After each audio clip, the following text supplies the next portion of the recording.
we have come to a conclusion on the 03 Tacoma 3RZ misfire on cylinder 1.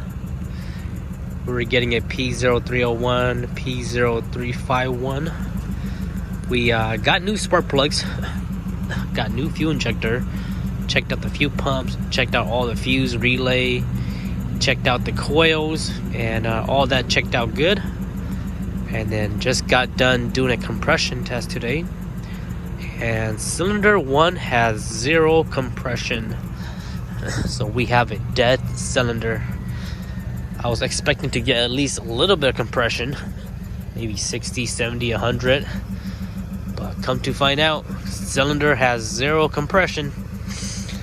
Cylinder 2, 3, and 4, they all have good compression within the minimum ratings, around 160 to 165. You guys can see the engine is running. On a cold start, it takes a little bit longer for it to run, and sometimes you have to give it a little bit of gas, and then you can crank it. Or while you're cranking, you have to give a little gas, full throttle, wide open throttle. But it is what it is. I kind of expected this to happen, and I don't know why we have 0 compression. It could be a completely bad piston, or it can just be a bad cylinder head. We might just need to do some valve adjustments or valve job on the cylinder 1, or might as well do all of it if we take it apart. So I'm debating right now what I want to do. I still want to keep this truck because this is a really nice truck. The frame is good. I like the interior. I like the exterior. I like the flatbed style. It has the lift already, and it's a really solid rig for off-roading. It's a good candidate for off-roading.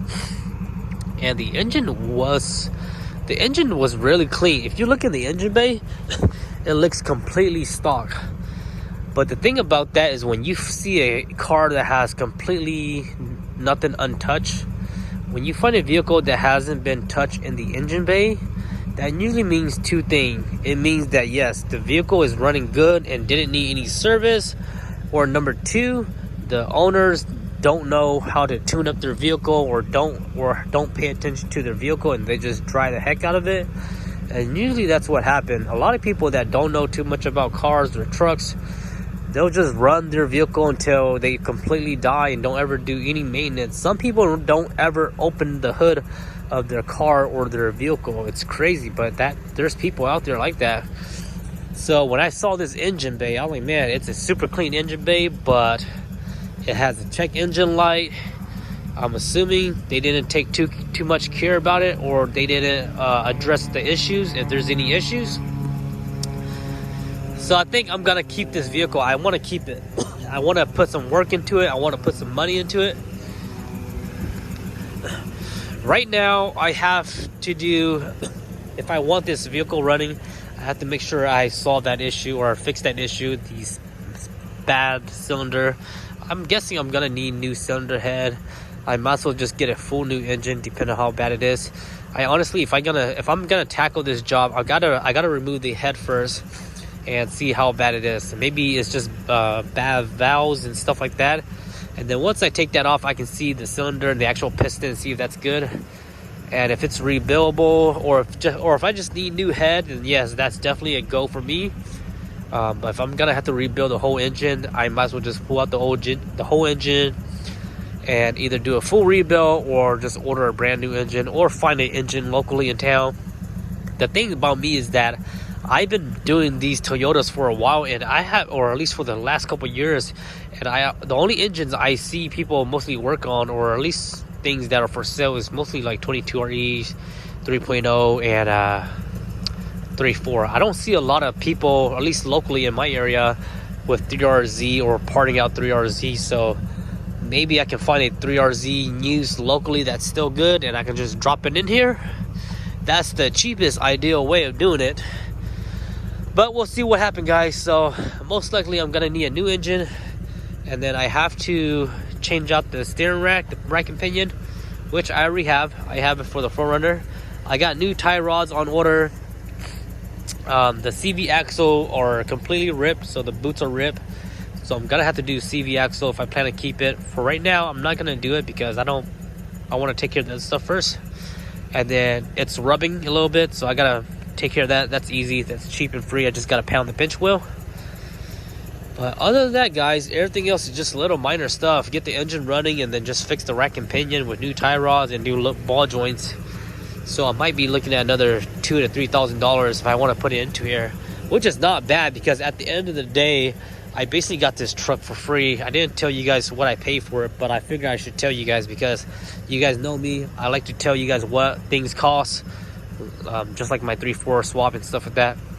So this truck here, when I bought it a couple weeks ago, the owner had it listed for $1,500, and I paid $1,500 because, you know, that's a fair price in my opinion, even with the bad engine.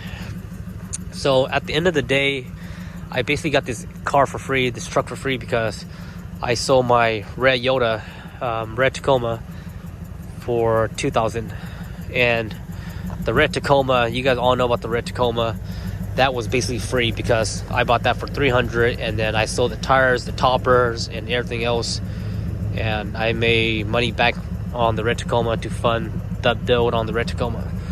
So at the end of the day, I'm not really losing money. The only money that I'm spending is just putting money back into these trucks and getting them tuned back up in the way I want them to.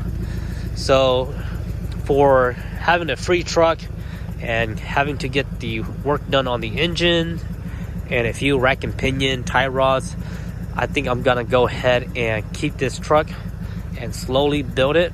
So I think to wrap it up, I think I'm gonna be done with off-roading for this year, or at least I don't want to off-road with this truck yet because I don't trust taking this to the trails, and I don't want to have engine issue out there because that's really sucks. You don't want to have engine issues when you're off-roading in Alaska. So I'm gonna take my time slowly building this and just troubleshooting it, taking the heads off and learning more about it. So we might not be doing any off-roading. If we do any off-roading, I'll just take my green truck out. I know I told you guys that I'm not supposed to go off-road with that, but we'll see what happens, guys. You guys might not see any off-road videos. If you guys don't see it, this is the reason why, because this is basically my off-road rig and I gotta get it fixed. So all in all, guys, I'm not too I'm a little bit sad that it has to be this way, but I kind of expected it to be this way. I had a feeling that, hey, this is one of the worst scenario, and it is the worst scenario, which is not the end of the world, guys. This is just a truck. At the end of the day, I really don't care too much about it, you know. I could just really, if I wanted to, I can just sell this and I can totally forget about it. I'm not fully attached to it yet, but I'm thinking about the long term. And yes, this is a rig that I definitely want to put some money into and do some off-roading with. So I'll definitely invest in this one. I might even try to search and see how hard it is or what's needed to do a 3/4 swap, because I was telling everybody, man, this would have been the perfect rig if it was a 3/4 swap, because it's already 5-speed. If this was a 3/4 engine with a 5-speed already, this would have been a win-win. But this is a 5-speed 3RZ 2.7. So enough chit-chatting, guys. I'll catch you guys on the next video. If you guys want to stay up to date on my 4x4 activity, follow my Instagram, NuttyNu_4x4. I'll see you guys on the trails, on the road. I rented this tool from my local parts store, tested compression on cylinder 1, and we have 0. I then tested number 4 just to make sure that the machine was working properly. Next thing we found out, there was 0 compression on cylinder 1. This test here was on cylinder 4. We have 165 psi for cylinder 4. This spark plug is cylinder 1. Keep in mind that these are new spark plugs that were installed less than 1 week ago. Compression on cylinder 2, we have 160 psi. And for cylinder number 3, we have roughly about 155 psi. And here's the overall results for our compression test. 0 on dry and wet for cylinder 1, 160 for cylinder 2, 155 for cylinder 3, and 165 for cylinder 4.